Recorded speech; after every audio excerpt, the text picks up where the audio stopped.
Suscríbete a nuestro canal TVC Play y activa las notificaciones. Hola, ¿qué tal? Buenos días, bienvenidos a Frente, pues en una fresca mañana en la capital y también entendemos que en todo el país.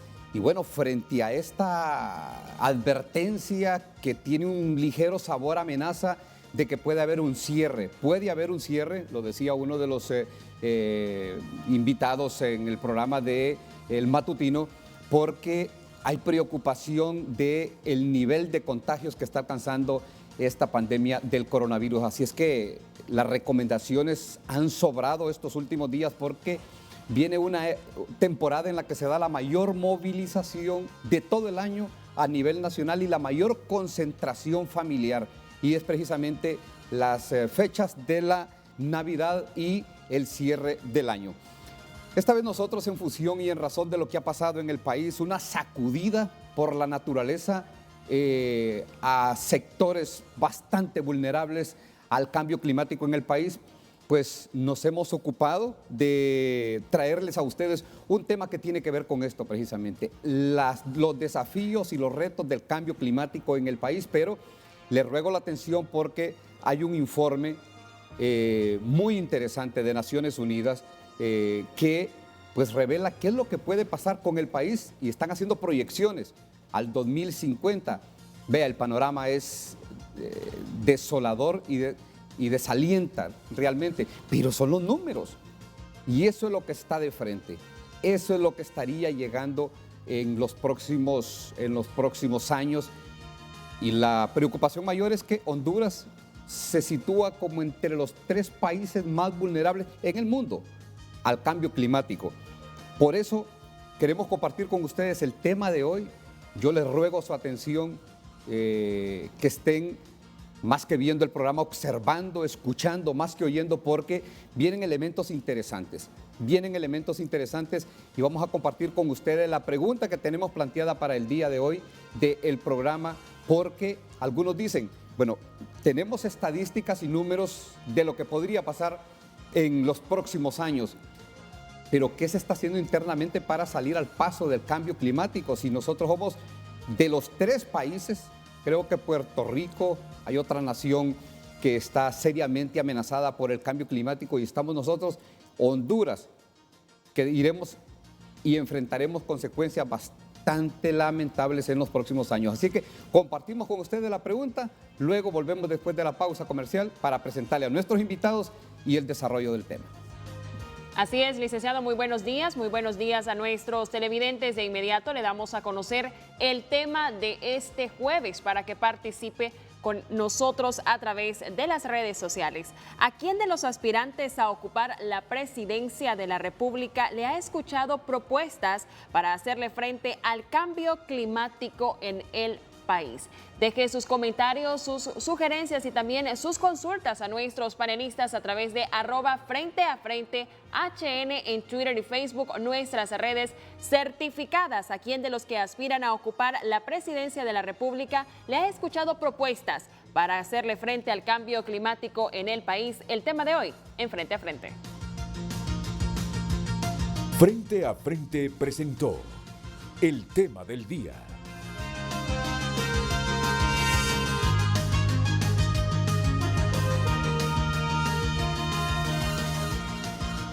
Bueno, está planteada la pregunta, Gabriel Andino se las ha dejado y puesto en contexto ahí, y vean, porque tiene que ver que debería de ser una de las primeras propuestas de quienes aspiran a un cargo de elección popular y no digamos a quien aspira a ocupar la presidencia de la República. La interrogante se la dejamos a ustedes, antes de darles nuestras propias valoraciones de quién de los que están con estas aspiraciones presidenciales tiene como tema central el cambio climático, una propuesta seria planteada a la población hondureña. Yo he escuchado y he visto por ahí algunos aspirantes a cargos de elección popular, no a la presidencia, que los miro que salen con buen swing, bailando en las colonias y todo eso, pero yo creo que habrá que pedirles y arrancarles propuestas para enfrentar el cambio climático a la clase política nuestra, desde el que aspira a una regiduría hasta el que aspira a la presidencia de la República. Vean, este es un reto descomunal para el país. Anoche para tener más insumos para llegar al programa del día de hoy, entré a buscar qué se dice en Google, que es el que uno, con el que uno se auxilia. Y vean, encontré un reportaje del País de España que se fue a Cedeño a ver y estudiar incluso qué es lo que ha pasado con el cambio climático.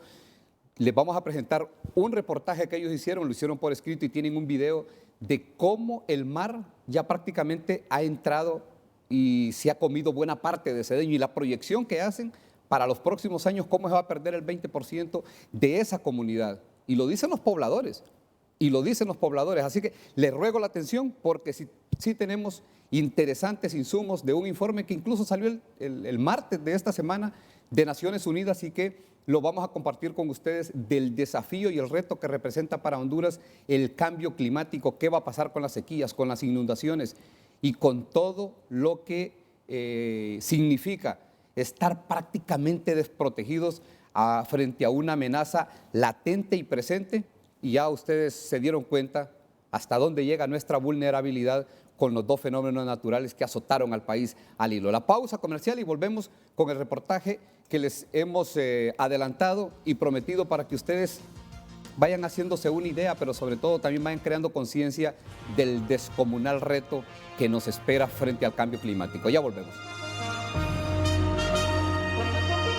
Del cambio climático en el país. Y yo sé que es un tema que se ha desarrollado, un tema del que se ha hablado, pero siempre hay elementos que no se conocen. Y uno de ellos es precisamente el que les contaba, la información con la que me encontré del País de España, que vino al país muy en silencio, de forma muy silente, llegó a esas comunidades y se encontró con una realidad que nosotros periodísticamente lo reconozco y también estoy casi convencido de que no habíamos entrado a ver esa situación que hay en el municipio de Cedeño, en el sur del país. Ya se van a encontrar con un reportaje que, créame, da frío lo que proyectan, lo que dicen y las imágenes que trasladan en versión que ellos ni siquiera le ponen texto. Es un reportaje testimonial de lo que dicen los pobladores, de cómo les ha tocado ir saliendo de Cedeño y cómo el mar ya entró y ya dejó bajo del agua muchos sitios emblemáticos de ese lugar, incluso un centro comunal. Ya les estaremos presentando ese trabajo periodístico del País de España. Antes yo les presento a nuestros invitados. Don Richard Barat es el representante del PNUD, Programa de las Naciones Unidas para el Desarrollo en Honduras. Don Richard, buenos días, bienvenido. Muy buenos días, muchas gracias por la invitación y un saludo a toda la audiencia de Frente a Frente. Don Sergio Membreño es asesor de políticas del PNUD. Sergio, buenos días. Muy buenos días, Ulises, y buenos días a todos. Conectados vía Zoom estaremos hablando también con Daniel Ayes, ya lo tenemos en este momento, ya ahí lo ven ustedes, que es director técnico del Centro Nacional de Producción Más Limpia, que también estará compartiendo con nosotros pues todos los retos, los desafíos y lo que se tendría que hacer para combatir el cambio climático.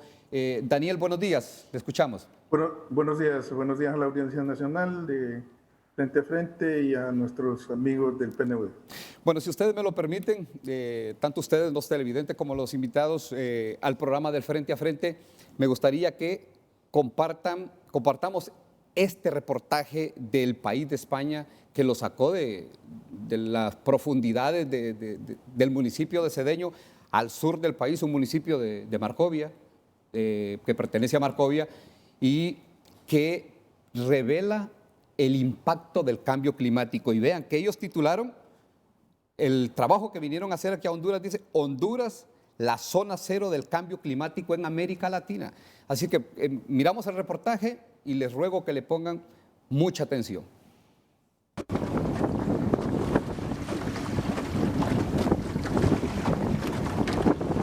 Estamos entrando en la calle principal de lo que era Cedeño, ¿verdad? De esta calle pavimentada hacia adentro, habían 4 cuadras para adentro sobre donde nosotros estamos, casi por adentro, estamos hablando de cerca de 1 kilómetro. Ya no tenemos esas calles, las calles, ¿cómo llama?, alternas que le decíamos, desaparecieron, están adentro del mar.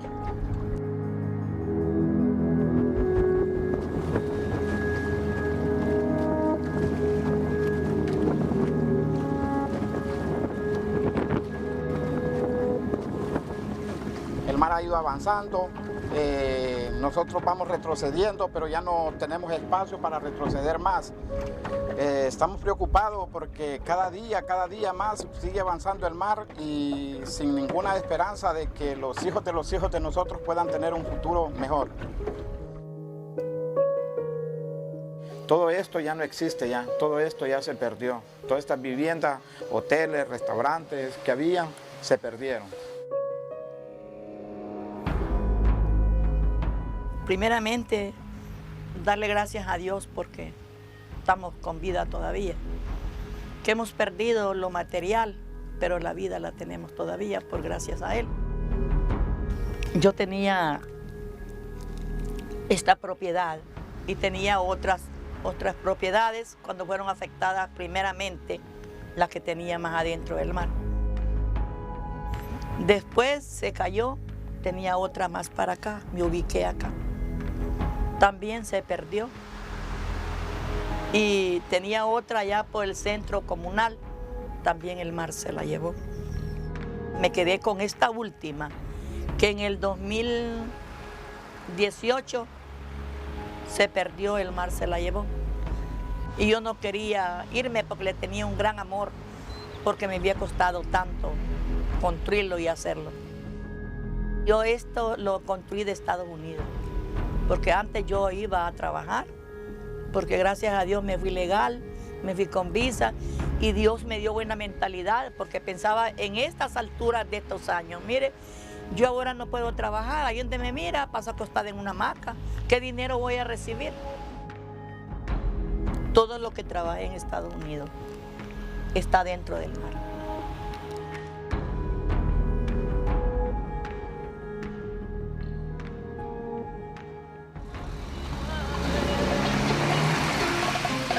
Confieso que de ti ya me cansé, y hoy te dejo libre. Estoy curando mi herida, eres presumida. Hace más o menos 10 años teníamos nuestro restaurante a la orilla del mar y quedaba casi a 5 cuadras hacia allá para enfrente. Sí. Eran 5 calles, ahí donde se ve la playa, eso era pavimento, pasaban los autobuses por ahí. Nosotros entendemos que según es por los polos, que como se van derritiendo y todo, ¿verdad? Entonces el agua va aumentando más y el agua va saliendo. Entonces para nosotros sí creemos en eso, que esto es parte del calentamiento global, que por eso el mar, la verdad, ha avanzado exageradamente. Se siente una tristeza bien grande, porque yo lo estoy esperando de que el mar me lleve esto y yo me voy de acá de Cedeño también. O sea, va desapareciendo la cultura, la costumbre y todo, porque mucha gente que vivía acá y le digo, perdió su patrimonio, huyó de acá de Cedeño. Ya no estamos viviendo acá en la playa. Nunca habíamos estado en una situación peor como en la que estamos ahora. La verdad, entendemos a nuestros paisanos que emigran de este país. Así mismo va a pasar conmigo. Solo estoy esperando que el mar se lleve esto y yo desaparezco de esta comunidad también. Me voy a buscar otro rubro de vida, otro lugar o no sé. Pero se siente feo el estar solo, que la familia esté lejos de uno, se siente... La verdad, hay mucha nostalgia.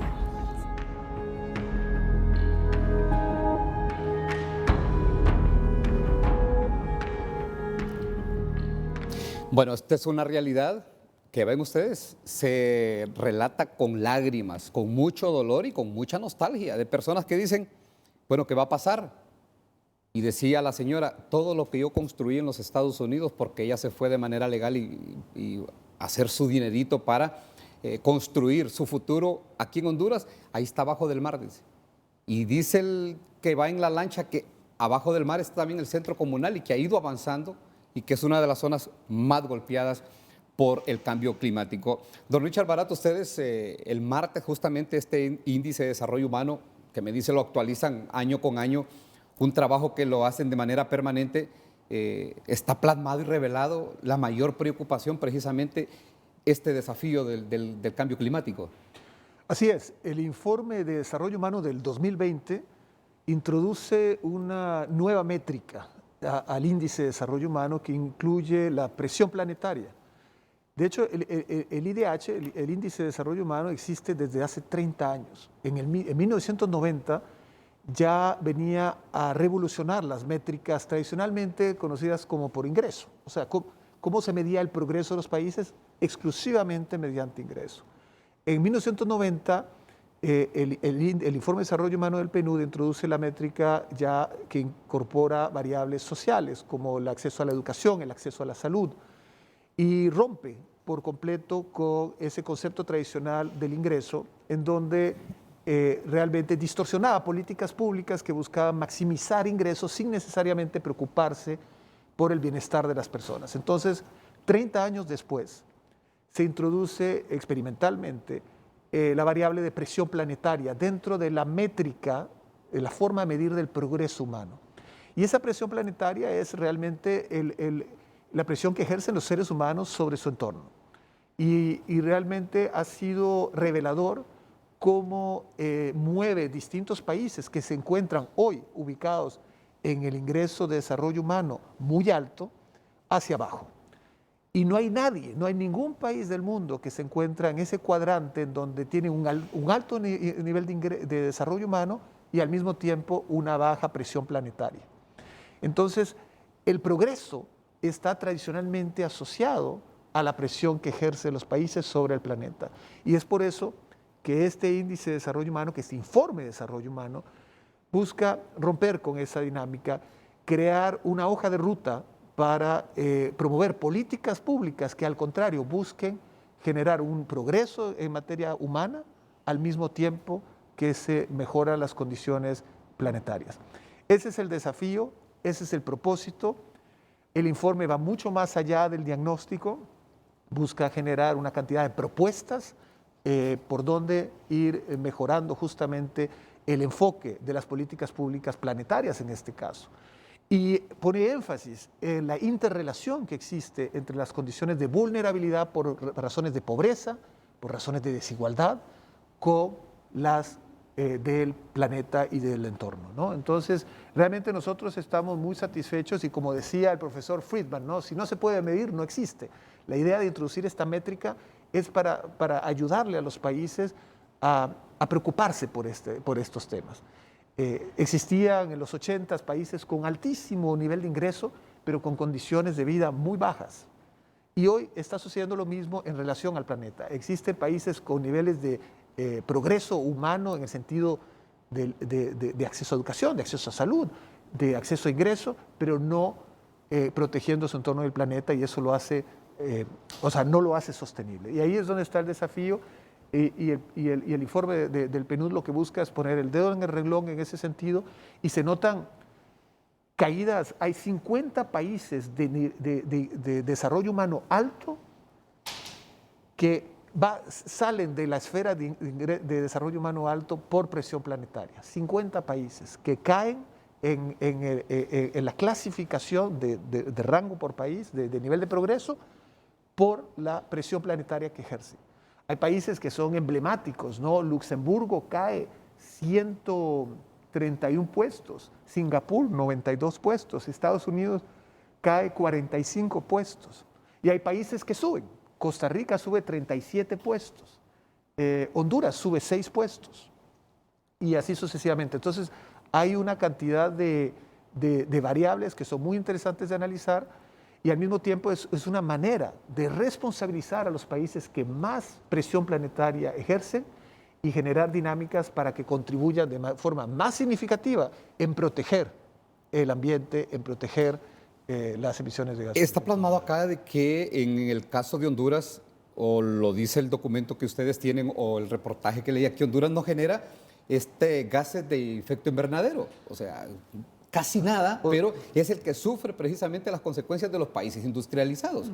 Así es, Honduras genera el 0.1% de las emisiones de gases de efecto invernadero, pero como usted bien lo decía, es de los países que más se ven impactados por los fenómenos climáticos. Y lo que está sucediendo es que con las proyecciones actuales, hacia finales de siglo, Los países de ingreso de desarrollo humano bajo van a tener 100 días más por año de eventos climáticos extremos. Los países de ingreso de desarrollo humano medio van a tener 60 días más de días de clima extremo, y los países de desarrollo humano alto y muy alto van a tener 37 días más.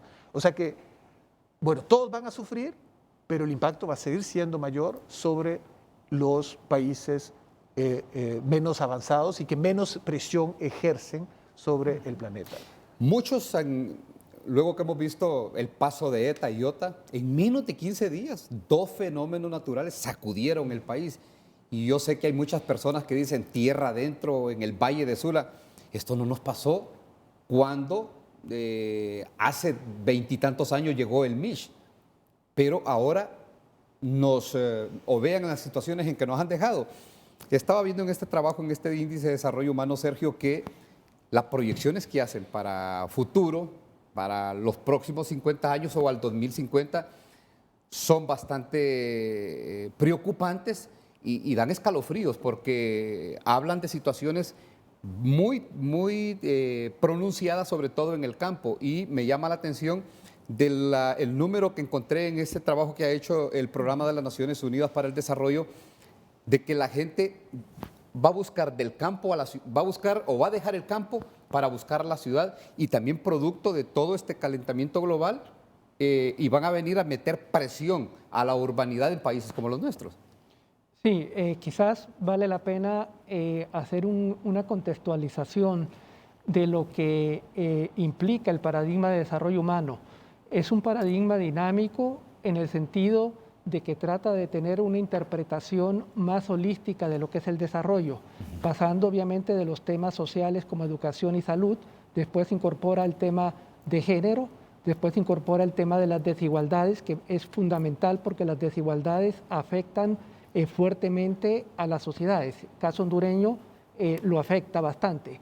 En ese sentido, lo que estamos viendo con el cambio climático es que agrega un elemento adicional, y lo que hace el paradigma de desarrollo humano es incorporarlo en la métrica para asegurar que hay una visión global del desarrollo en la cual está medido ese desequilibrio planetario con la sociedad. Eso es lo que introduce el índice de desarrollo humano ajustado por presión planetaria. Obviamente ciertos países bajan y otros suben en función de la dinámica que se da. Caso hondureño, sube 6 puntos, pero sigue manteniendo un nivel de desarrollo estable, casi sin crecimiento en los 30 años de avance del desarrollo humano en Honduras. Bueno, tenemos también a Daniel Ayes. Bueno, Daniel, ¿frente a qué estamos en este primeros mensajes, o ya son repetidos mensajes de la naturaleza acerca de lo que nos podría esperar con esto del cambio climático? Bueno, cuando vemos todo lo que ha estado pasando en los últimos días, simplemente el mensaje, como lo decía nuestro amigo Richard, es crítico, ¿no? Tenemos a un país que está entre los primeros 3 países a nivel mundial de riesgo climático, y a esto le sumamos el derroche de recursos que nosotros hacemos. ¿A qué me refiero con el derroche de recursos? Nosotros, básicamente, cuando revisamos cómo está el país, vemos los altos índices de deforestación, lógicamente marcados por la presión que hay del agro por la frontera agrícola, pero también la gran demanda de otros tipos de recursos, como el agua, por ejemplo. Tenemos una industria que cada vez está creciendo más, los sistemas de cultivo están demandando más agua. Y en este sentido, cuando empezamos a ver todo lo que está sucediendo, como estos fenómenos climáticos, y vemos lo que pasa con la deforestación, los niveles altos de erosión, etcétera, es preocupante. Ahorita, en este momento, nosotros como Centro de Producción Manip estamos trabajando mediante una alianza con el sector privado y con otras instituciones, tanto de gobierno local como de gobierno nacional, en un programa para asegurar la seguridad hídrica, valga la redundancia, del municipio de San Pedro Sula. Y es impresionante ver cómo el impacto de diversos tipos de actividades sobre todo a nivel del medio y alto y bajo de la cuenca, están afectando la disponibilidad del recurso hídrico. Entonces, es bien importante tener en cuenta que todo lo que podamos hacer desde el sector privado y también nosotros como personas individuales es muy, muy importante para asegurar que el país pueda desarrollarse a futuro. Bueno, y en este caso, don Richard Barat, este tema del cambio climático tiene que estar plasmado o debería ser como una preocupación latente en la clase política. Nos llama la atención el hecho de que, vean, el programa de las Naciones Unidas para el Desarrollo, PNUD, de manera muy constante y recurrente cada año nos está diciendo, bueno, cuáles son los desafíos del país en cambio climático y en otros campos, en materia de salud y educación, pero de la clase política nuestra debería ser como una propuesta primaria lo que tiene que ver con el cambio climático.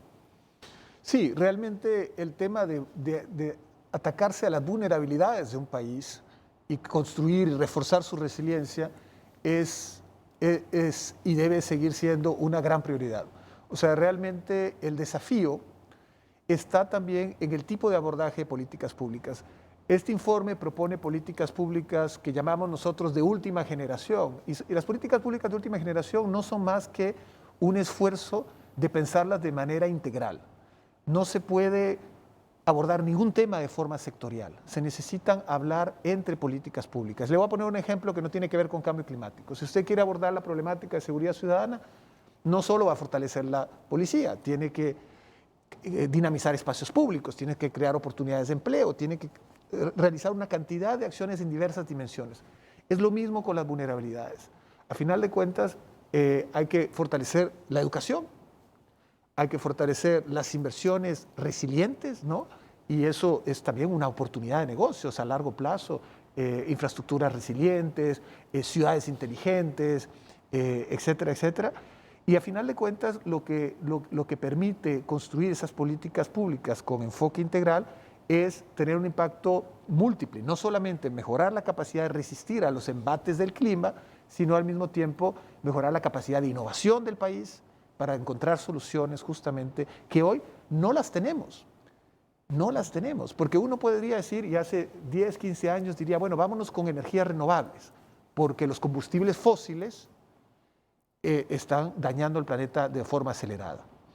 Y además es perverso, porque a final de cuentas hay 5 trillones en inglés y billones en español, y el equivalente al 6.5 del Producto Interno Bruto, que va en subsidios a los combustibles fósiles. Entonces, no solamente están dañando el planeta, sino que los países del mundo, y sobre todo los países desarrollados, están subsidiando la producción de combustibles fósiles en vez de estar incentivando encontrar alternativas energéticas que mejoren las condiciones del planeta y por lo tanto la resiliencia de los países. Entonces, bueno, el caso de Honduras tiene de los niveles de subsidio a combustibles fósiles más bajos de Centroamérica, pero de todas formas, ahí hay un espacio y hay una cantidad de propuestas que van en esa dirección. Yo le diría que al final de cuentas, estos llamados de atención de la naturaleza están incentivando la construcción de políticas públicas y nosotros estamos viendo que los esfuerzos ahora de reconstrucción post-ETA e IOTA van a incorporar esta variable, van a hacer una apuesta cada vez más decidida alrededor de lo que tiene que ver con la gestión de los riesgos a desastres naturales. Entonces, es un buen momento, este es un buen momento de generar este tipo de métricas, porque como decía, a veces uno dice, bueno, pero ¿qué hacemos? O sea, ¿qué nivel de influencia tenemos en lo que están haciendo los países que más contaminan? Y este informe busca hablarle también a esos países que más contaminan y que más generan emisiones de gases de efecto invernadero, al igual que generarle herramientas a los países que lo sufren para adaptarse de una forma más efectiva al cambio climático. Ahora, Sergio, está claro de que, y se ha dicho a través del tiempo, una sociedad mejor educada, una sociedad con mejor cobertura de salud tiene como las mayores facilidades y también de poderse enfrentar a retos como el cambio climático. Y creo que son una de las grandes falencias que tenemos en el país. Bueno, vean ustedes cómo en este momento que se está en el confinamiento, en medio del confinamiento, desde marzo, la educación pública a nivel prebásico, básico y a nivel medio, prácticamente está cerrado.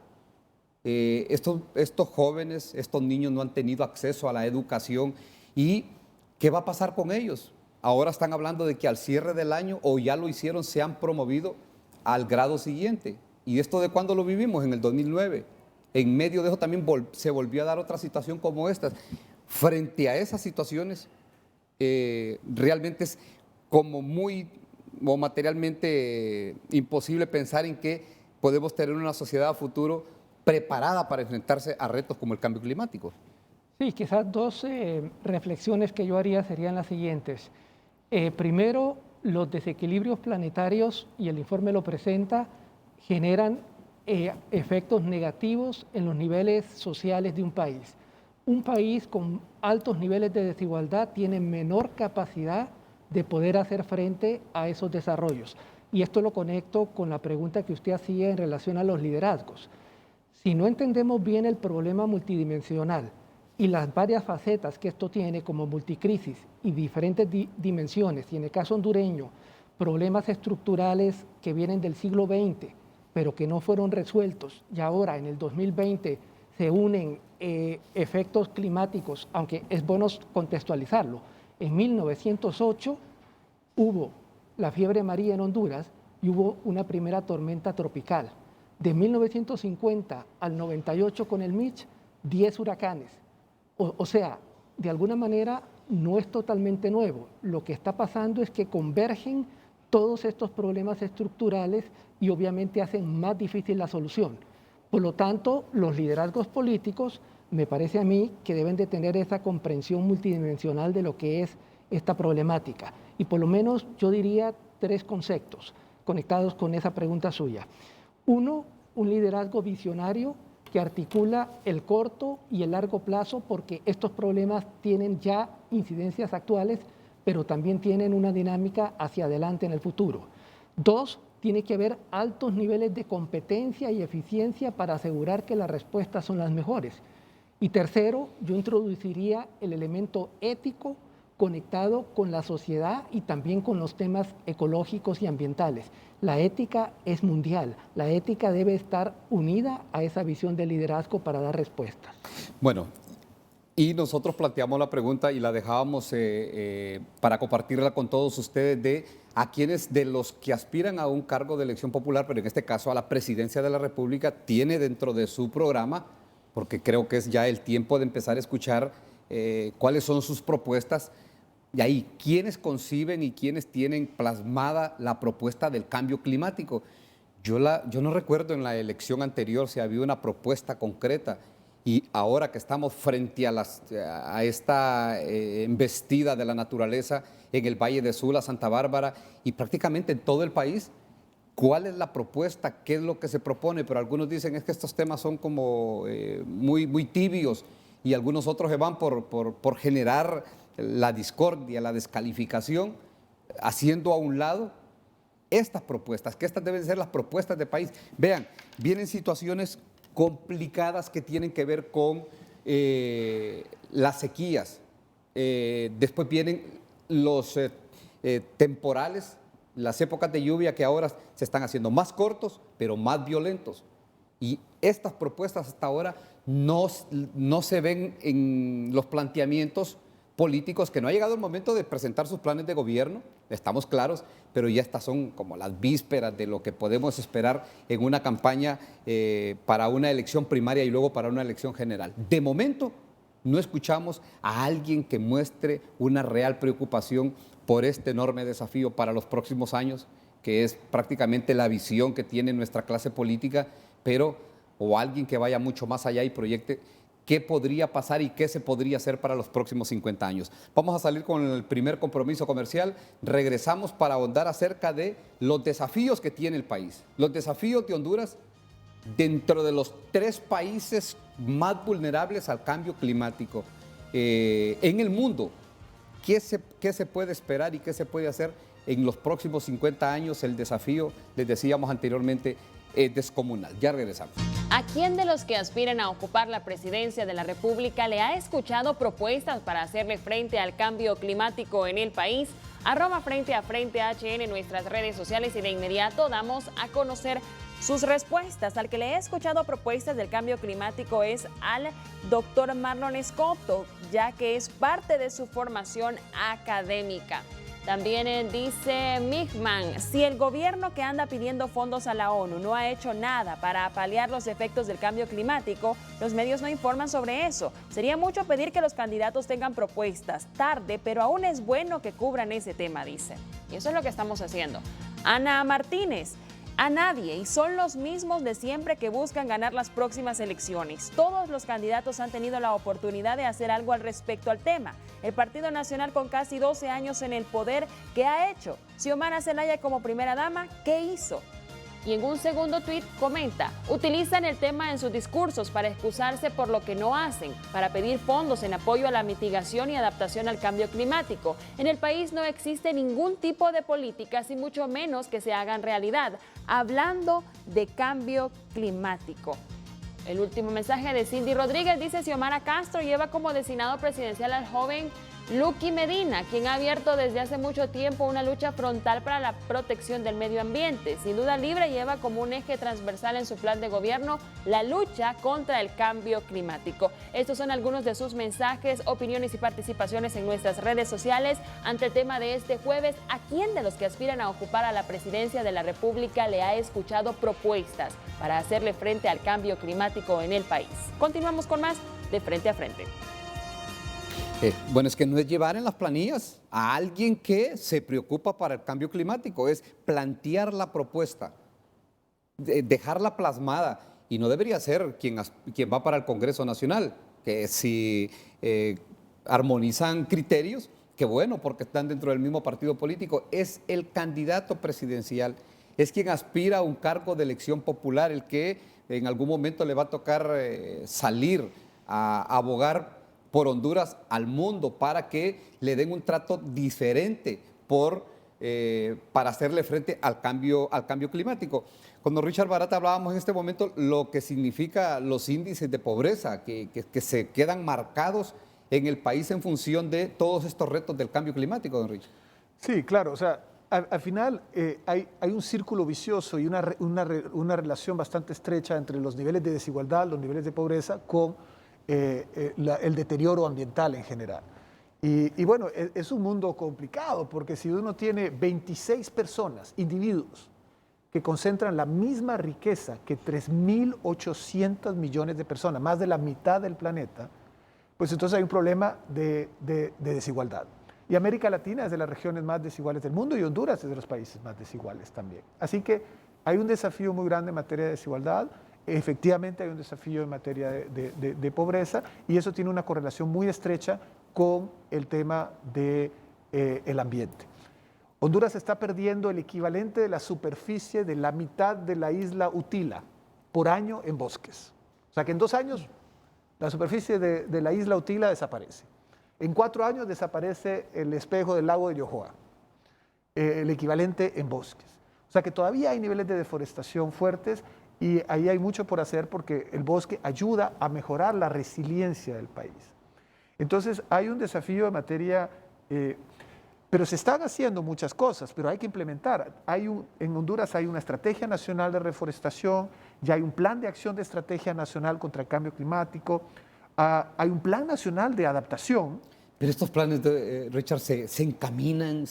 Nosotros estamos acompañando muchas de las formulaciones de estos programas, pero ¿qué pasa? Que son pocos los recursos a disposición en la materia y requiere nuevamente un abordaje multidimensional. Varios actores públicos, privados, sociedad civil, tienen que entrar a jugar para implementar exitosamente estos planes.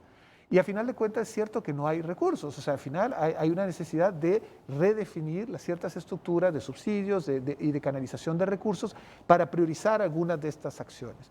Al final, yo creo que es por eso que yo decía al inicio, es muy importante hacer la correlación de este aspecto que históricamente ha estado marginalizado porque no ha sido una demanda popular y por lo tanto políticamente pierde prioridad. Ahora tiene que ser una demanda popular. Las vidas de los hondureños están siendo afectadas y eso va a mejorar, digamos, el nivel de prioridad que lleve este tema en materia de asignación de recursos y presupuesto. Es una buena inversión mitigar riesgos a desastres. Es una excelente inversión. Y a final de cuentas, eso es un poquito también el mensaje. Ahora, un país como Honduras, si muestra cada vez mayores niveles de compromiso en esta dirección, va a recibir también la simpatía y va a entrar dentro de la lista prioritaria de aquellos otros países en el norte que buscan mitigar los efectos del cambio climático que ellos mismos están generando. Y ahí es donde se habla, y en el informe se aborda la problemática de hay que ponerle precio a esto para que funcione. Hay que ponerle precio a cada tonelada de dióxido de carbono que se emite, de manera que el costo de preservación sea financiable. Y a final de cuentas, ¿por qué? Porque no es justo que un país como Honduras no pueda crecer a costillas del medio ambiente cuando todas las demás naciones lo han hecho así. Los fondos verdes, la presente administración de gobierno pasa en una permanente queja y reclamo de que esos fondos verdes nunca llegaron, o sea, y que la burocracia, el proceso es muy burocrático para tener acceso a los mismos. Realmente, bueno, hay una diversidad de fondos verdes, ¿no? Pero me imagino que se está refiriendo al Fondo Verde del Clima. Sí. El Fondo Verde del Clima tiene efectivamente exigencias muy estrictas, es un fondo competitivo, hay estudios de prefactibilidad, estudios de factibilidad, es un fondo sumamente competitivo y por lo tanto para accesarlo se requieren propuestas muy sofisticadas, ¿no? El PNUD, o sea, hay 73 agencias de implementación del Fondo Verde del Clima. El PNUD es una de ellas. Nosotros hemos accesado 33 proyectos ya, es un fondo reciente. La segunda agencia que más proyectos ha accesado 13 proyectos. O sea que el PNUD tiene mucha experiencia en accesar estos fondos, pero ha sido realmente difícil. Yo entiendo el mensaje de Honduras y es válido. Yo creo que es un llamado a generar mecanismos mucho más ágiles para accesar recursos de respuesta y adaptación al cambio climático. Y a final de cuentas sería otro mecanismo o una versión adaptada del Fondo Verde del Clima lo que están pidiendo. Pero la demanda es legítima. Países más afectados necesitan ayuda urgente y esa es la realidad. Daniel, en el caso de lo que siempre hemos venido escuchando y siempre se nos ha dicho de que los fenómenos naturales iban a ser cíclicos. Después del huracán Mitch había que esperar 20 y tantos años y en efecto eso pasó, pero después de ese tiempo solo esperamos menos de 15 días, 2 fenómenos naturales y hay quienes dicen a partir de ahora la población hondureña, que es el caso que nos ocupa y nos preocupa, debe estar como preparada para darse cuenta que estos fenómenos naturales serán mucho más recurrentes. Tanto los huracanes, las tormentas tropicales, como las sequías, las épocas de verano muy prolongadas, lo que provocará sin lugar a dudas más hambre, más migración del campo a la ciudad. Es correcto. Definitivamente tenemos una situación aquí bien compleja, porque desde hace varios años se viene planteando de que los fenómenos naturales van a ser más recurrentes. Y ya lo vivimos, como lo mencionabas, este año con este Iota, pero también vamos a ver eventos de sequías, que ya lo vimos el año pasado, donde Tegucigalpa, por ejemplo, en el caso del municipio del Distrito Central, pues sufrió un embate de una sequía que prácticamente no tenían agua. Y en este momento vemos el gran diferencial en el 2020, que las represas están totalmente llenas. Entonces va a seguir sucediendo, pero en este caso, y retomando un poco lo que Richard planteaba sobre las políticas públicas y las estrategias que hay que implementar, tenemos que tener en cuenta que para el caso de cambio climático tenemos una Estrategia Nacional de Consumo y Producción Sostenible que se lanzó en el 2018 y que tanto los candidatos que están a la presidencia deberían de estudiarla, porque en este caso, esta estrategia que incide en 7 ámbitos, en 7 ámbitos que son sumamente importantes en el país, como por ejemplo la agricultura resiliente y sostenible, las ciudades resilientes y sostenibles, están de la mano con un eje transversal, que es el eje transversal o ámbito transversal de cambio climático. Y todo lo que tiene que ver con acciones de adaptación y mitigación se pueden trabajar ahí. Entonces, ¿qué sucede? Cuando planteamos una situación de estas, estamos planteando que vamos a adaptarnos a este tipo de situaciones. a exceso de lluvia o aparición de una sequía extrema en la agricultura, en las ciudades, tomando acciones específicas donde todos trabajamos. Es importantísimo el tema de las alianzas. Todas estas estrategias, desde la Política Nacional de Producción Más Limpia que tenemos desde el 2009 hasta la Estrategia Nacional de Consumo y Producción Sostenible, han sido diseñadas de manera participativa. Han participado múltiples sectores. Entonces, y que han planteado soluciones. Y lo que falta es, como decía Richard, implementar este tipo de soluciones que están planteadas para el país y para poder prepararnos a todo este tipo de situaciones que ya estamos viviendo en este momento por el cambio climático. Bueno, y la verdad es que decía que la clase política se debería de abocar a preguntarles, bueno, o a estudiar, a analizar todos estos trabajos que hace, en este caso, el Programa de las Naciones Unidas para el Desarrollo, PNUD. Pero la pregunta es, bueno, ¿quiénes, no sé, Sergio, si cuando están elaborando estos trabajos, cuando están haciendo estos trabajos, tienen como la presencia de personas que están ligadas al ámbito político y están como interesadas en estos trabajos, en estos números o en estos resultados que presenta el PNUD? Cuando ustedes trabajan, si llegan, preguntan o al menos preguntan la clase política sobre este caso. Sí, en la dimensión latinoamericana y mundial, obviamente, los informes tratan de incidir y llegar a los sectores académicos, los sectores políticos. Si uno ve la dimensión nacional, un informe nacional de desarrollo humano tiene como objetivo presentar propuestas precisamente para que esas propuestas sean tomadas por los que toman las decisiones. Y eso incluye, obviamente, los espacios políticos. Nosotros estamos actualmente en el PNUD preparando el Informe Nacional de Desarrollo Humano del 2021. Tenemos un comité consultivo que tiene académicos, tiene líderes de empresa privada y tiene líderes de sociedad civil, pero se abre el espacio para también llevar esas propuestas a los partidos políticos y a los liderazgos políticos.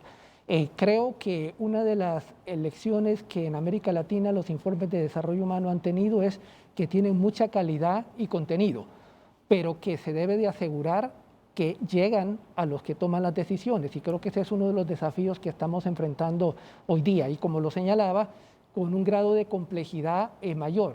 Usted nos decía al inicio que este era un desafío o un reto descomunal.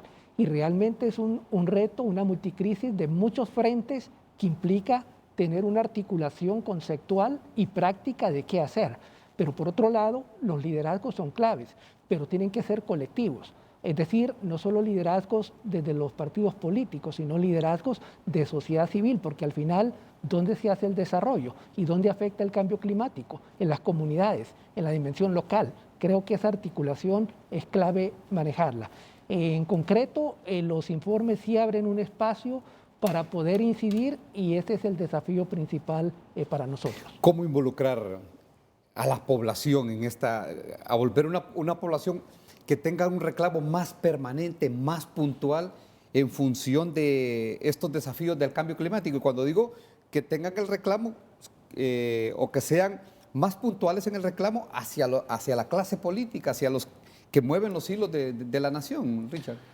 Es la pregunta, esa es la pregunta del millón. Primero que nada, pienso, y eso así ha funcionado cuando funciona, se necesita un gran esfuerzo también de involucramiento de los actores locales, de las autoridades locales. Tienen que fortalecerse los niveles de descentralización porque no hay nadie que conoce mejor sus riesgos y sus potencialidades que la gente que las vive del día a día. Entonces es muy importante que el proceso no sea siempre de arriba para abajo, sino de abajo para arriba. Eso en primer lugar. En segundo lugar, ya a nivel global y en Honduras también hay varias formas en que la sociedad se ha organizado para transmitir y trabajar los temas en general ambientales y de cambio climático también. Hay una cantidad de organizaciones no gubernamentales, hay entidades privadas que se han preocupado en la materia y que están en gran medida contribuyendo en ese sentido. Entonces, el tema es que se está haciendo, pero no se está haciendo ni al ritmo ni con los niveles de inversión y de conciencia que requieren. Por eso el rol de los medios de comunicación es tan importante, Por eso el rol o sea, acelerar los procesos de desconcentración y descentralización es tan importante. Y por eso también hay una necesidad de poner el tema, como lo están haciendo el día de hoy, en la agenda política. Porque al final los recursos van a seguir en gran medida ese tipo de propuestas, ¿no? Y ese tipo de compromisos de carácter político. Yo creo que Honduras es una oportunidad, la crisis que se está viviendo es una oportunidad para reubicar y reposicionar este tema dentro de las grandes prioridades y apuestas estratégicas de país. No solamente porque es una necesidad de sobrevivencia, pero también va en línea con las macro tendencias económicas. Las grandes inversiones del sector privado internacional están apostando a empresas, a negocios que apuntan en esta dirección. Más del 80% de los millennials quieren trabajar en empresas que tienen principios, valores, que se preocupan por su entorno. No quieren trabajar en las empresas tradicionales. O sea, la demanda va en esa dirección. Por lo tanto, hacer un giro e innovar en esta dirección es una oportunidad para que Honduras también eleve sus niveles de productividad en aquellas áreas en donde las apuestas estratégicas se están dando a nivel global. Hay países como Noruega que generan millones de dólares con la explotación petrolera. El Fondo de Inversiones de Noruega no invierte un peso en el tema de combustibles fósiles. Todo está invertido en las tecnologías y soluciones de la próxima generación. Y son aquellas que son sensibles a su entorno, que son sensibles al medio ambiente, ¿no? Ahora, en el caso particular de quiénes deben de o cómo involucrar a la población en que se vuelva más puntual en sus reclamos a la clase política del país. Algunos otros se preguntarán, bueno, pero ¿cómo involucramos a los políticos? ¿Cómo les hacemos saber a ellos de que este es un tema que debe estar ahí en su agenda política, en su propuesta política? ¿De qué manera se puede involucrar a todos los que aspiran a un cargo de elección popular y decirles, vea, este es el desafío de Honduras en los próximos 50 años? Porque, o en los próximos 4 años, porque algunos dicen, es que la clase política nuestra solo mira lo que va a pasar en los próximos 4 años. Habrá algunos otros que ni siquiera aspiran, que sí se preocupan por lo que puede pasar en los próximos 50 años, pero ¿cómo meter en esta casa de la preocupación por el cambio climático a la clase política? Para mí son varias variables. Uno, como le decía anteriormente, es importante sensibilizar al público meta, es decir, al ciudadano de a pie que vive y experimenta los embates del clima y los sufre. Y esa persona tiene que generar demanda. Su demanda tiene que evolucionar, tiene que ser un poco más sofisticada en ese sentido. No puede ser simplemente entender, ok, voy a vivir las 24 horas que siguen. Tienen que tener una mirada de sus hijos. Y eso se acompaña con la educación. Entonces, por eso, cuando le digo que es multidimensional, es multidimensional. Necesita mucha inversión Honduras en materia educativa, porque esa sensibilidad viene del conocimiento de las soluciones. Pero por otro lado, hay, por ejemplo, el tema de infraestructura. Infraestructura siempre es algo políticamente atractivo. Hay siempre demanda de infraestructura, salida de productos, etcétera, etcétera. ¿Cómo influenciar para que el diseño de la infraestructura sea más resiliente? Y lo hicimos en países centroamericanos recientemente, ¿no? Tuvimos programas de apoyo a los ministerios de Obras Públicas que incluían drenajes y subdrenajes adicionales para que la infraestructura fuese más resiliente. Y que una carretera, o sea, hay países que pierden cada año con las lluvias 5 a 10% de su Producto Interno Bruto, y construirla mejor, más resiliente, le ahorra mucho de ese daño. Y a final de cuentas es una excelente inversión. Entonces hay que venderlo desde esa perspectiva. Es una buena inversión las políticas públicas que fomentan resiliencia. Bueno, cumplimos con otro compromiso comercial, pero sí me gustaría con nuestros invitados sacar del documento de este informe que tienen las proyecciones que hay a futuro, porque están hablando de qué podría pasar con Honduras frente al cambio climático en los próximos años. Y creo que hay una proyección al 2050 en este informe, o qué podría pasar en los próximos años, pero también el desafío que representa todo esto para la educación, para la salud, para la expectativa de vida del hondureño. que son los elementos que nutren un índice de desarrollo humano, trabajos que de forma muy permanente y muy recurrente está preparando el Programa de las Naciones Unidas para el Desarrollo. La pausa comercial, ya volvemos con estos otros elementos. Aspiran a ocupar a la presidencia de la República. ¿Le ha escuchado propuestas para hacerle frente al cambio climático en el país? De inmediato damos lectura a nuestros mensajes en nuestra plataforma de redes sociales. Alan Alvarenga: bueno, con estos políticos sí hay cambio climático, pero para la destrucción. Solo el erudito, dice, pensante de Armando Caridonio, se pone a deforestar para darles permiso a las constructoras de hacer lo que quieren. Por favor, ningún político le interesa el bienestar de Honduras. Lupita Cuello: la nación está siendo devastada por una plaga peor, la corrupción, la impunidad y el silencio, la influencia indebida de grupos de interés que hacen uso de mecanismos legales para ejercer derechos, de dañar la naturaleza para progresar con la venia de políticos corruptos, y comparte esa lamentable imagen de lo que ocurre prácticamente en todo el país. Además, dice Mauricio Hernández, este link es el compromiso, dice, de Papi a la orden en la Cumbre Mundial del Cambio Climático, y lo mismo comenta el Español, que Papi a la orden, Narri Tito Asfura, estaría dentro de estos aspirantes a los que ha escuchado propuestas para hacerle frente al cambio climático. Agradecemos sus participaciones. Continuamos con más de Frente a Frente.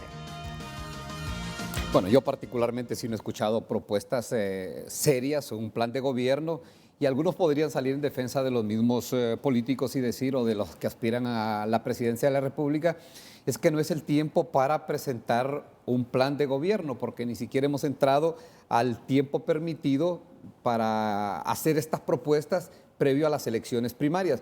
Lo que pasa es que uno va viendo ya la versión de cada uno de ellos, la intencionalidad de cada uno de ellos y la preocupación de los que aspiran a un cargo de elección popular. Las elecciones pasadas, las de 2017 y las primarias también de ese año, yo no recuerdo una propuesta concreta, una respuesta por la cual pues los políticos, como decimos popularmente, se partían el pecho. No. Y me decía Sergio que lo que proyecta en materia de deforestación se resulta hasta apocalíptico, pero la verdad que al ritmo que avanza el proceso de deforestación, pues en algún momento vamos a quedar sin árboles en el país. Sí, creo que es importante entender que el informe da proyecciones. Por ejemplo, en función del índice de desarrollo humano hay una pérdida de casi 0.2% de impacto negativo del efecto que tiene el cambio climático en el desarrollo humano. Si lo vemos desde la perspectiva del COVID, por vez primera en 30 años, un impacto negativo hacia abajo en términos del índice de desarrollo humano. Ahora, si vemos el caso hondureño, es interesante, yo le compartía el tema de la deforestación, que son casi 22.000 hectáreas perdidas cada año. Y claramente, cuando uno compara con Costa Rica, y menciono Costa Rica por la importancia de Costa Rica en el ascenso en este índice de desarrollo mundial, de 37 posiciones, tiene una matriz energética de casi un 95% de recursos basada en recursos renovables. Si volvemos al caso hondureño, Costa Rica tiene 54% de bosques y Honduras tiene un 45%, pero si vemos la pérdida de bosque en el caso hondureño, de 1990 al 2019, casi un 45%. Claramente tiene un impacto enorme. Si uno proyecta esto hacia el futuro, realmente es como un país que se va a quedar sin bosques. Yo creo que aquí hay un área muy concreta de respuesta de qué hacer en relación al tema ambiental y al tema ecológico. La segunda idea que me parece importante conectar para no perder el informe mundial es que debemos de analizar la naturaleza del tipo de crecimiento económico que están teniendo los países desarrollados para llegar a esos niveles de impacto negativo en el sistema planetario, y por lo tanto replantearnos también cómo vamos a trabajar, cómo vamos a vivir y cómo vamos a cooperar. Tiene que haber un repensamiento total también de la economía. No solo es un tema de cambio climático, tenemos que articular una visión de desarrollo donde el cambio climático es parte esencial, pero conectado con la sociedad, y eso implica políticas económicas, políticas sociales. Ahora, En este trabajo que han hecho, en este informe, también planteaban el hecho de que muchas personas, cuando se enfrentan a las dificultades en el campo, una de las primeras opciones es migrar a la ciudad.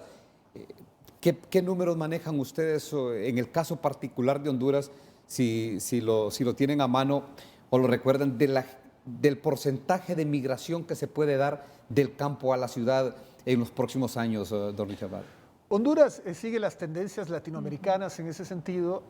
Latinoamérica se sitúa en un 80% aproximadamente de urbanización y se espera que para el año 2050 Latinoamérica sea 90% urbano, ¿no?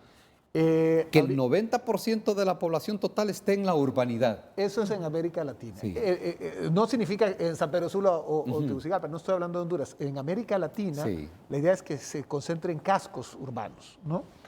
Y realmente eso presenta una cantidad, es una macro tendencia a nivel global, ¿no? El promedio mundial se estima que va a llegar en 2030 a 60%, pero América Latina tiene tasas ya de por sí más elevadas de urbanización. Así que el desafío está, y eso presenta, siendo una macro tendencia, presenta una cantidad, como decía antes, de oportunidades también de negocios, porque ahora hay que apuntar hacia el concepto de ciudades inteligentes, además de seguir apostándole a lo rural. Y lo que se abre en esta ocasión es de alguna forma una ventana de oportunidad para apostarle a la ciencia y a la innovación.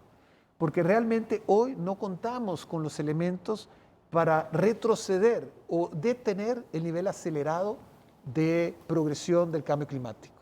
Se necesitan nuevas soluciones. Porque inclusive las energías renovables, que son fantásticas, porque no emiten gases de efecto invernadero, etcétera, generan presión sobre el planeta, porque requieren cobre, porque requieren aluminio, porque requieren hierro, inclusive se estima que si se eliminaran completamente los subsidios de una vez, pues realmente la demanda de esas materias se incrementaría hasta 700%. Entonces, hasta las buenas soluciones no son perfectas. Entonces hay una necesidad de apostar a los temas de innovación, precisamente en la parte productiva y por supuesto en la parte de gestión de ciudades, ¿no? Y eso ya hay varios buenos ejemplos en el mundo a los que hay que ir apuntando, pero estamos, y por eso es que este informe marca una nueva era, ¿no? Los últimos 10.000 años era la era Holocena y ahora es la Antropocena, en español se dice Antropocena. Sí, Antropocena. ¿Sí? Es la nueva era, porque es la primera vez en la historia de la humanidad que el ser humano ejerce más presión controla, digamos, el planeta versus lo contrario. Y a final de cuentas, ya los científicos debatían este concepto desde finales de los años 90 y ahora ya estamos en la era del antropoceno. Justamente una era donde tenemos esa responsabilidad de innovar y hacer estos cambios, ¿no? Ahora, yo me pregunto, Daniel, si estas sacudidas naturales de ETA y OTA, y también habrá que asociar este largo encierro y confinamiento que también muchos lo asocian al cambio climático, ¿puede como cambiar la visión del ciudadano, la visión de quienes mueven los hilos del país para dar un giro alrededor de lo que se ha venido haciendo? ¿O por ahí esto genera reflexiones en el momento que pasa, en el momento que se miran las imágenes grotescas de cómo han quedado comunidades enteras destrozadas y cómo el proceso de rehabilitación, los pueblos y la gente se viene levantando poco a poco? Si queda alguna reflexión, si puede servir como el punto de partida para hacer un cambio a futuro y empezar a hacer las cosas distintas en el país. ¿Cómo se podría moldear estas situaciones, aprovechar estas situaciones para cambiarles el chip, tanto a la gente como a quienes mueven los hilos del país? Daniel. Bueno, yo creo que definitivamente sí nos está ayudando de alguna forma, más a unos que a otros.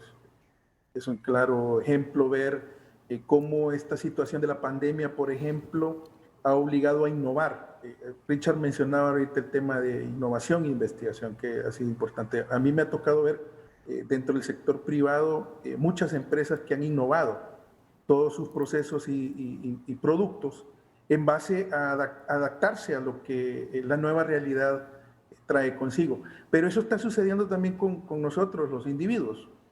En nuestros casos particulares lo vemos a nivel general en los aspectos locales. Yo lo veo más que en las ciudades grandes, en las ciudades pequeñas. Hace poco, bueno, yo tengo una hija viviendo en Intibucá que trabaja allá con el esposo, y ellos, hemos visto la conciencia que toma mucho de la población. A mí me da un poco de risa, podría decirlo de esa forma, cuando señalamos que las personas en el área rural tienen menos cultura que nosotros, y no es cierto. Si uno va y compara en un municipio como Intibucá, que supuestamente es uno de los municipios donde el nivel de pobreza, el nivel de educación es más bajo que en otros municipios en el país, es sorprendente ver que 1 de cada 10 habitantes son los que no usan mascarilla. Y eso te lo digo viéndolo. O sea, yo lo estuve registrando. 1 de cada 10 no usan mascarilla. Y en el caso de nuestras ciudades es al contrario. Entonces, sí nos está impactando, pero yo quiero retomar un poco lo que Richard y Sergio mencionaban. El tema de educación es fundamental, pero la educación no solo se centra en lo que dicten los gobiernos, tanto nacional como local. La educación se centra también en lo que el sector privado esté apoyando. Hay muchas empresas que dentro de sus programas de responsabilidad social empresarial están impulsando el tema de educación, inclusive el PNUD está trabajando con muchas de esas empresas en estos temas. Y otro tema que mencionaba Sergio, en el caso de Costa Rica, a mí me tocó vivir y trabajar en Costa Rica por un proyecto que desarrollamos allá hace un poco más de 25 años.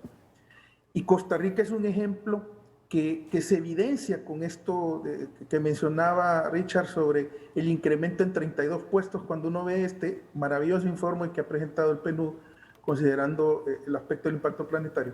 Pero Costa Rica hay que ver la historia. Costa Rica tiene más de 40 años de estar trabajando en programas de regeneración de bosque, de reforestación, y por eso es que estamos viendo esos índices. Costa Rica hasta 1980 era uno de los países con un índice y un indicador de deforestación más altos de América Latina, cosa que cambió y lo transformó completamente.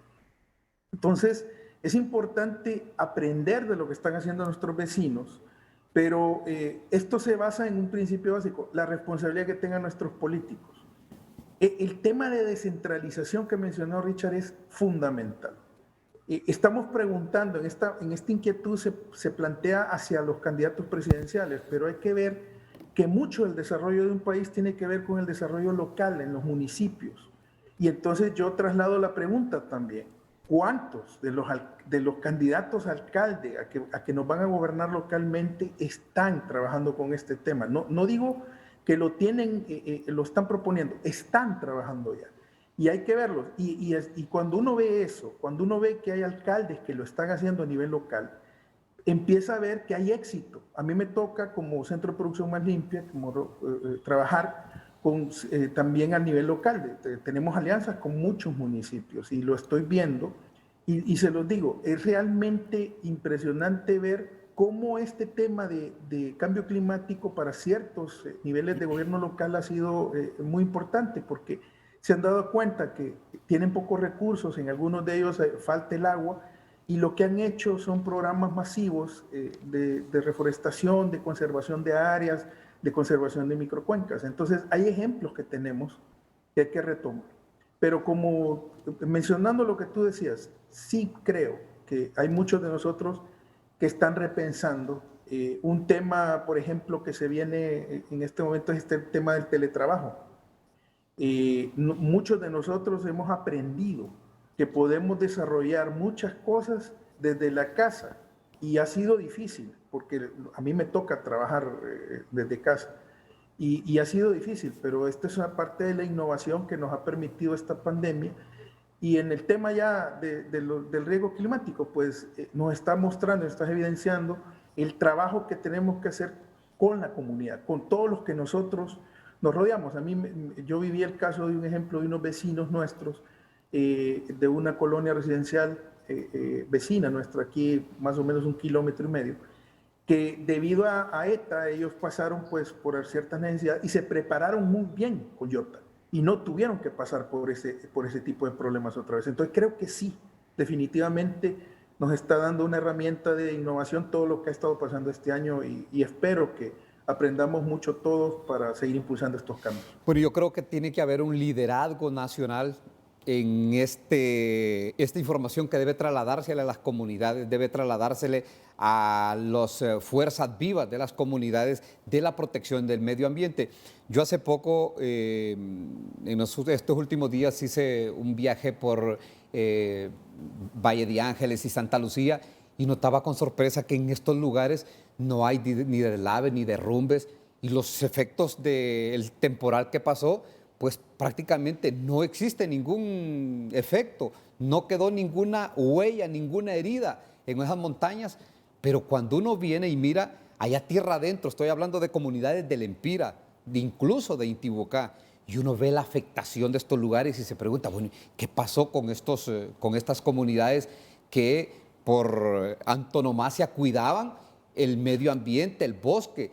En Lempira las consecuencias de lo que ha sufrido ciertas poblaciones por el paso de ETA y IOTA es bastante severo. En Santa Bárbara, no digamos. Entonces yo creo que sí hay responsabilidad de quienes son los encargados de dirigir los destinos de un país, pero también yo creo que las comunidades internamente tienen que hacer trabajos internos, propuestas internas, campañas de concientización, campañas de orientación para que se les cambie el rumbo de lo que se ha venido haciendo en estos lugares, porque sí es preocupante la forma en cómo comunidades de San Manuel Coloete en Lempira, hay una comunidad que se perdió totalmente, y ahí es donde se reportan 6 muertos en el paso ya de IOTA, cuando se dio un deslave, se llevó prácticamente a toda una comunidad, y son comunidades que están tierra adentro y están dentro del bosque, pero la agricultura migratoria, eso ha ido haciendo un daño terrible. ¿Y por qué lo hacen muchas de estas personas? Bueno, primero porque quizás no ha llegado la información adecuada, no han llegado a ellos para decirles, vea, usted tiene que cultivar y darle la orientación y también la asistencia técnica y de repente el alivio financiero. Usted tiene que producir en esta parcela de tierra, tiene que sacar de esta parcela de tierra lo que usted saca deforestando prácticamente todo un cerro en esos lugares. Así es que creo que tiene que haber un trabajo bastante puntual, bastante presencial y bastante profundo con las fuerzas vivas de las comunidades para evitar que sigamos viendo imágenes como las que recién vivimos y vimos con los pasos de estos 2 fenómenos naturales. Salimos de un nuevo compromiso comercial, ya volvemos. En el país, @Frente a Frente HN en nuestras redes sociales y continúan llegando sus mensajes con sus comentarios y participaciones. Lara, el ingeniero Luis Zelaya y su servidor desde el Congreso Nacional nos comprometemos con el medio ambiente. 1, reforestación masivas en todo el país. 2, sustitución del plástico por material biodegradable. Y 3, regulación estricta de gases en automóviles. 4, generación en energía limpia. Estas son algunas de las propuestas. Dicen altavoz, solo les importa llegar para lucrarse de forma insaciable. Aprueban y promueven la explotación de todos los recursos naturales. La tala de madera es imparable y después se quejan de los daños que dejan las tormentas cuando los principales huracanes que arrasan con todo son ellos. Eduardo Ulloa, reflexión. El hombre es el único ser racional que sabe distinguir entre lo bueno y lo malo, y aún siendo un ser racional hacemos lo malo, como no cuidar el medio ambiente. Los recursos naturales, estamos destruyendo nuestro planeta. En otras palabras, estamos destruyendo nuestro hogar. Agradecemos sus participaciones. Continuamos con más de Frente a Frente. Bueno, tenemos en la línea telefónica al exalcalde Ricardo Álvarez y designado presidencial para pues participar sobre este tema. Licenciado, adelante, le escuchamos. Muchas gracias, Ulises. Un saludo a Richard, a Sergio y a Daniel. Y te hablo hoy en calidad de coordinador de Juntos Podemos, del candidato Mauricio Oliva. Sobre este tema y lo que hoy está recogiendo la población hondureña sobre las propuestas, quiero decirte que el doctor tiene un equipo a donde se le presentó recientemente, especialmente después de lo de ETA y de IOTA, se le presentó recientemente una propuesta que va enmarcado en 3 grandes áreas, Ulises: mitigación, adaptación y pérdidas y daños. Sobre la primera, en el tema de mitigación, la propuesta va encaminada a un trabajo fuerte para evitar la corta de árboles. 2, combatir incendios forestales. 3, generar empleos vía la reforestación y reconvertir áreas protegidas en zonas de turismo o de empleo. 3, en la parte de adaptación, es trabajar en las partes altas y medias de las cuencas que restan al cambio climático, con cultivos y especies que resistan al cambio climático. Un programa intensivo en el tema de agroforestal. Y 3, las obras que tienen que ver con captación de agua en las comunidades para riego, para los hogares, para los animales y obviamente también para las escuelas. Y el tercero, el área tiene que ver con pérdidas y daños. Y aquí lo que buscamos es buscar un mecanismo de pérdidas y daños para la población. ¿En qué va enfocado? Un seguro productivo ambiental, que pueda, después de estas terribles huracanes que vivió el país, podamos tener un seguro, los productores, que le restablezcan su capital invertido y perdido. ¿Cómo lo financiamos? Y aquí va enfocado algo que creo que es muy importante. No se trata de más impuestos, se trata de identificar 3 centavos. Oiga lo que le digo, 3 centavos del empira del impuesto al combustible, a donde se generaría un fondo especial para recuperar estos ingresos, para implementarlos en estos programas y de esta manera empezar a atacar fuertemente estos programas de mitigación, de adaptación y de pérdidas y daños vía este seguro, que es el último que te presento. Correcto.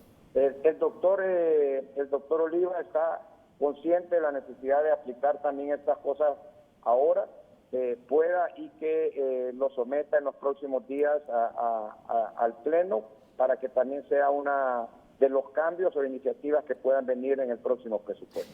Bueno, gracias a Ricardo Álvarez. Bueno, en algún momento pensé que íbamos a conocer también la versión esa era la intención de la llamada, de conocer la experiencia que tuvo el alcalde, cuando fue alcalde del Distrito Central, Ricardo Álvarez, de cómo se realizaron obras de mitigación en la capital que hoy por hoy dieron resultados y lo demostraron con el paso de estos fenómenos naturales. Pero nos ha planteado que sí hay una propuesta en el campo político, pero en este caso, Richard Barat, ¿cómo hacer de que lo que plasman los que aspiran a un cargo de elección popular y sobre todo los que aspiran a la presidencia de la República, cómo pasarlo del documento, del papel, a los hechos? Creo que ese sería como el mayor reto de la población hondureña, de las fuerzas vivas de una comunidad, porque sí puede haber un planteamiento plasmado y algunos se preguntarán en este momento, bueno, pero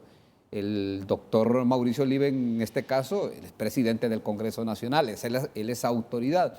Este proyecto que está planteando también lo puede desarrollar en lo que falta, bueno, ya no de este año, sino que el próximo año. Pero ¿cómo hacer para que insumos que presentan ustedes como el Programa de las Naciones Unidas para el Desarrollo, que están a la mano, que los pueden recoger, que pueden entrar a internet, que pueden llegar incluso a sus oficinas, recogerlo y decir, venimos con la preocupación de lo que pasa con el medio ambiente, pero sabemos de un documento que ustedes tienen, que elaboran el Índice de Desarrollo Humano todos los años, queremos conocerlo?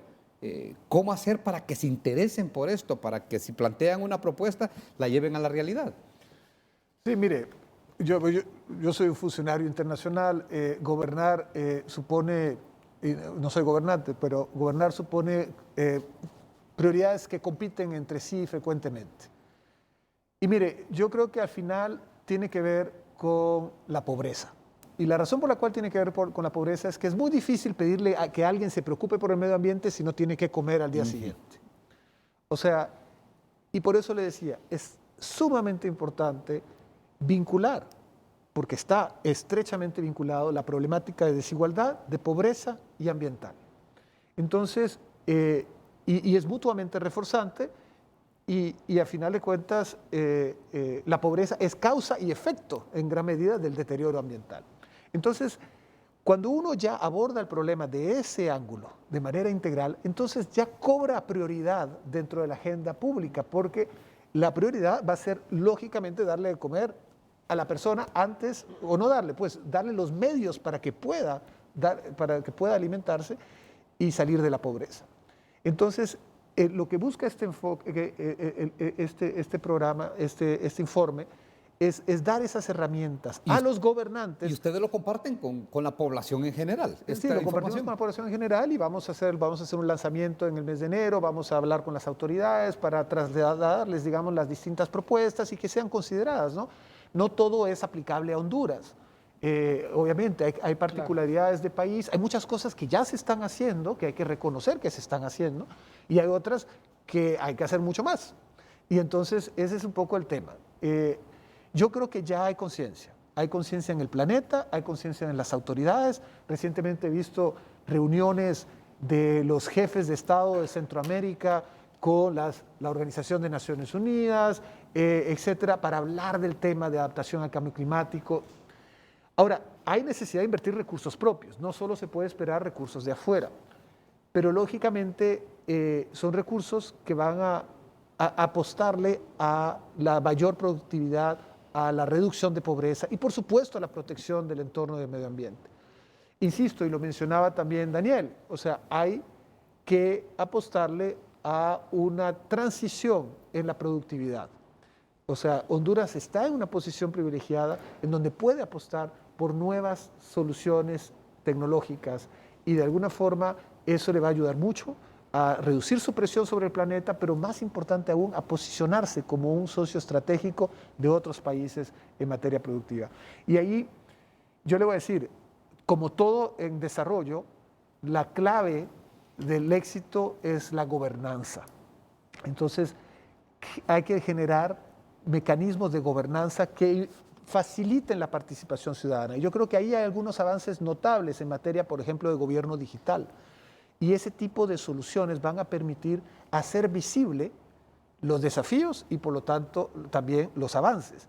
Y eso va a permitir también una mayor participación, una participación más fluida de la ciudadanía. Ahora usted me dirá, todavía hay que reducir la brecha digital y que la ciudadanía tenga de verdad un acceso en ese sentido. Bueno, eso es otra de las apuestas estratégicas de país que no hay que descuidar.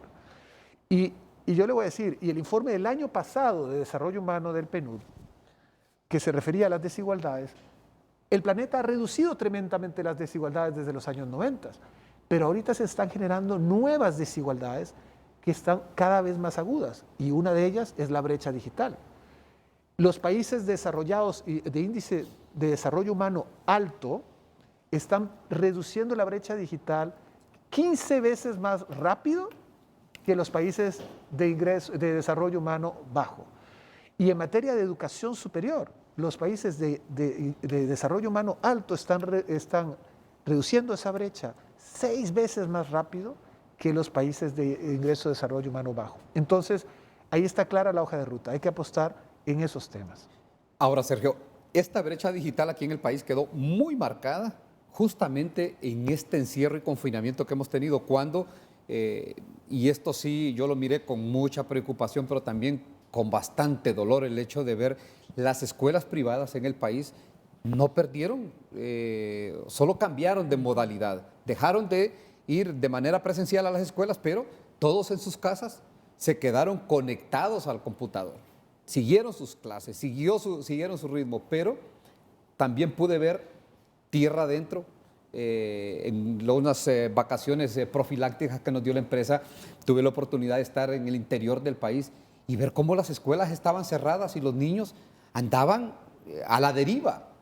No es cierto lo que nos han querido decir desde la Secretaría de Educación de que muchos maestros se concentraron, que estuvieron conectados con los muchachitos por el WhatsApp, por el teléfono celular. No, los niños, la prebásica, la básica y la educación media quedó a la deriva en esta situación. Ahora, aquí se marcó la brecha. Eso va a tener una repercusión en futuro, porque estamos hablando prácticamente de un año perdido. No sé si puede asumir como que es un año perdido hablando estrictamente de la educación pública. Y eso impactará en algún momento, en algún otro, en el próximos estudios que haga el programa de las Naciones Unidas en el índice de desarrollo humano. Se va a reflejar. Es correcto. Tiene un impacto directo en el desarrollo humano la pérdida de educación por el impacto del COVID.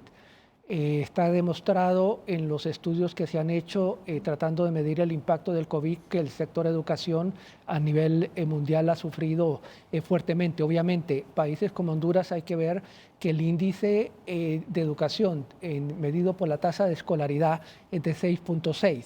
Es uno de los 3 componentes del índice de desarrollo humano. Si este índice es impactado, claramente hay una caída del desarrollo humano del país y uno lo puede ver a corto y mediano plazo. Hacer la diferenciación entre la cobertura y la calidad de la educación y los que son del sector privado y los que son del sector público. Hay un impacto innegable. Valorar ese impacto y ver las medidas que se plantean para recuperar esa calidad y esa cobertura es clave para el país, pero es evidente que sí tiene un impacto en el desarrollo humano. Bueno, y ahí se aprecia una desigualdad muy marcada en la educación, en los que tienen acceso a la educación privada que ya no solo está en la capital, ya no solo está en San Pedro Sula o en las ciudades de mayor concentración poblacional o de mayor desarrollo, ¿no? Ya tierra adentro, incluso en comunidades del occidente del país, del oriente del país, ya hay escuelas que prestan esta educación bilingüe, pero también educación que no se perdió en esta pandemia porque los alumnos siguieron conectados a través de la red. Esta brecha digital creo que se ha quedado y se ha marcado con mucho más acentuación en esta pandemia, cuando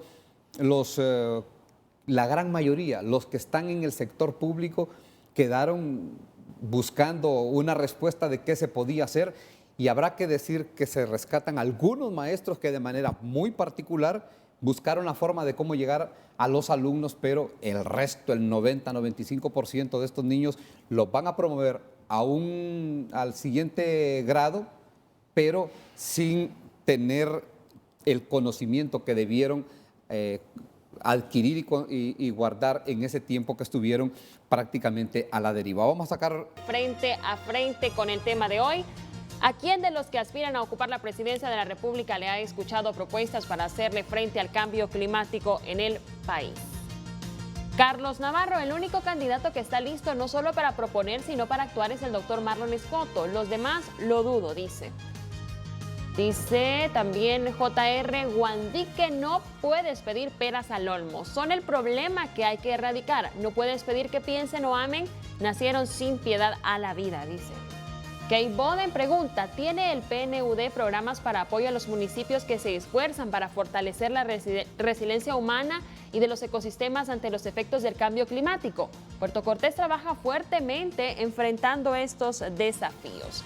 También dice Yanni Rosenthal, tiene propuestas claras y viables para la mitigación y adaptación al cambio climático. Agradecemos sus participaciones. Continuamos con Frente a Frente. Bueno, es que la verdad es que dejamos abierta la puerta para que muchos pues metieran de cola ahí algunos promoción de sus candidatos presidenciales. Pero la idea no era esa, y creo que la mayor parte de la gente se fue por lo que pretendíamos nosotros con la interrogante. Plantear ahí o buscar la opinión de ellos acerca de quienes están preocupados por esta situación del cambio climático, a quienes les han escuchado estas situaciones, porque yo particularmente les digo, yo no le he escuchado a ninguno de ellos, más que, y voy a rescatar aquí al doctor Marlon Escoto, que él trabaja y ese es su campo y esa es parte de sus funciones, y bueno, es casi lógico que esté haciendo propuestas en ese campo. Bueno, ya estamos prácticamente en la recta final. Daniel Ayes está desde San Pedro Sula, director técnico del Centro Nacional de Producción Más Limpia. Para las conclusiones finales, Daniel, escuchamos. Bueno, gracias por la participación. Agradezco al PNUD por un excelente informe.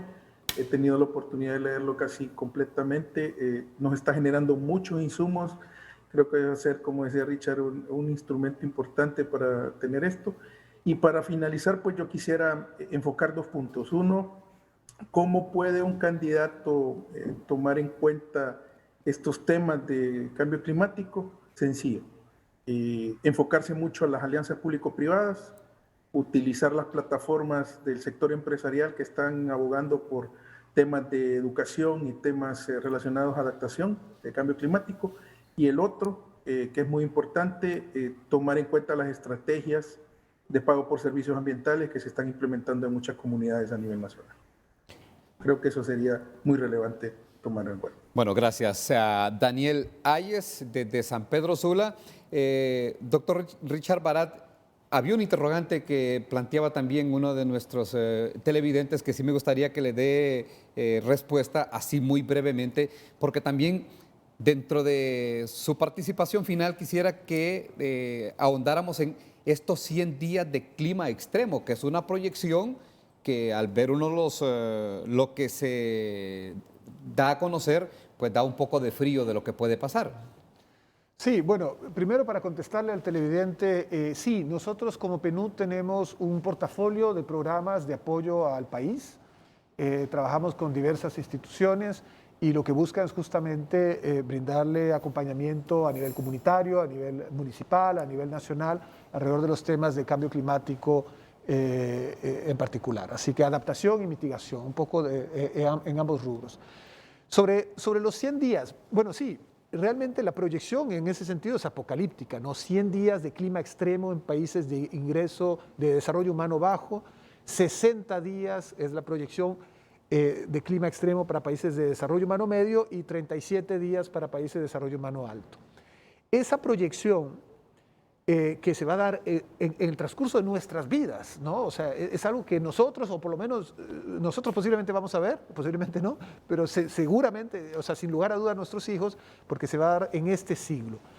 Y si se logra suscribir, si se logra cumplir con los compromisos adquiridos en el marco del Acuerdo de París, suscrito en el año 2015, se podrían reducir esas proyecciones a la mitad.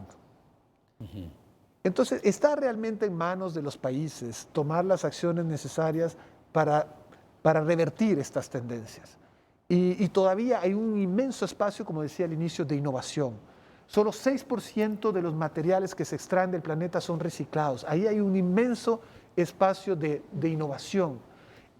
Tenemos realmente que promover cada vez más la economía circular, la economía azul, la economía verde. O sea, hay mucho espacio para cambiar los patrones de producción y de consumo a nivel global. Entonces, lo que nosotros, bueno, el costo de adaptación es inmenso, se estima entre 140.000 millones de dólares a 300.000 millones de dólares al año en los países de ingreso, desarrollo humano bajo medio. O sea que realmente países como Honduras no lo puedan hacer solo. O sea, se necesita el apoyo y el compromiso de los países del norte, que llamamos de manera genérica. Solo que países como los nuestros tienen que mostrar voluntad. Tienen que mostrar voluntad, tienen que hacer apuestas estratégicas con recursos propios, tienen que hacer un cambio, pero obviamente también, y es parte del trabajo de abogacía de la organización, del PNUD y del resto del sistema de Naciones Unidas inclusive, es de sensibilizar en ese sentido, porque la situación se va a complejizar. Para 2050 van a haber 2.000 millones de personas más. Tendríamos que incrementar en 50% el abastecimiento de alimentos para poder satisfacer el incremento de la demanda. Hay que cambiar los sistemas productivos. No se puede seguir usando nitrógeno como se ha venido usando en los fertilizantes. Hay que hacer cambios drásticos en los patrones de producción, en los patrones de consumo, y eso tiene que dictar las políticas públicas de los países. Sergio se refería al tema de bosques. Honduras tiene un potencial inmenso, sobre todo que pronto, y ya se está valorizando cada vez más concretamente, la tonelada de dióxido de carbono. Los bosques capturan dióxido de carbono, permiten revertir este problema. Hay que conservarlos, es una riqueza que este índice experimental del PNUD permite de valorizar, porque antes no se valorizaba.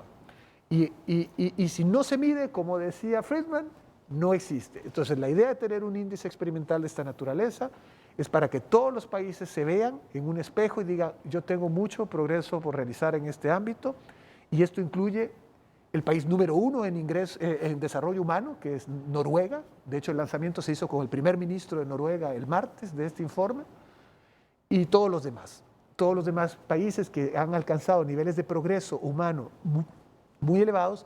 Este informe viene a cuestionar ese progreso humano. ¿Cómo es que ustedes consideran que han progresado tanto si han destruido la naturaleza y han comprometido el desarrollo de los demás?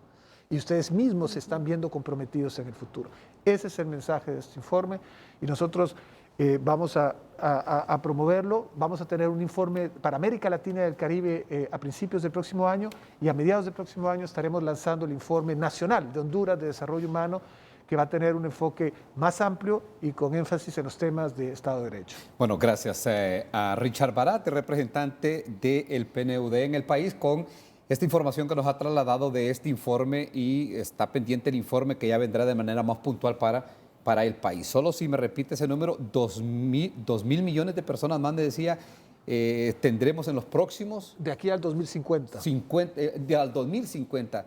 Vean ustedes, ya se pueden imaginar la demanda que habrá de todo, de alimentos, de servicios públicos, de salud, de educación, y cuando las proyecciones son que estarán las mayores concentraciones poblacionales precisamente en la urbanidad, y algunos van a ir dejando, países como los nuestros, van a ir dejando el campo y metiéndole presión a ciudades como las nuestras, como la capital, San Pedro Sula.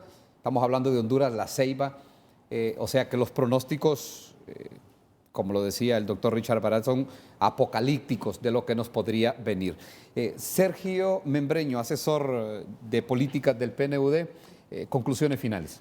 Yo diría que hay dos reflexiones centrales del informe. La primera es que el cambio climático profundiza las desigualdades, y que las desigualdades conectadas con ese cambio climático tienen que ver con el tipo de crecimiento económico que tenemos en nuestros países. Eso es un mensaje central. Lo segundo, que en términos de respuesta hay una dimensión también internacional. Obviamente aquellos países que tienen más responsabilidad, como lo ha dicho Richard, en términos de su desarrollo y su crecimiento elevado, pero a costa de un desarrollo humano. Y segundo, conectado con eso, la dimensión nacional local de nuestros países, que también tienen un esfuerzo que hacer. Yo centraría y cerraría con algo clave, porque se ha mencionado durante las 2 horas el tema de los liderazgos, y vuelvo a reiterar que la legislación es importante, que la conciencia es importante, el compromiso es importante, pero necesitamos liderazgos visionarios, eficientes y éticos para hacer transformaciones de gran alcance en Honduras. Bueno, gracias a Sergio, a Richard Barat, a Daniel Ayes en San Pedro Sula, que estuvo con nosotros compartiendo y alimentando pues el contenido de este programa. Todos gracias, los invitamos a continuar con la programación habitual de Canal 5 El Líder. Buenos días.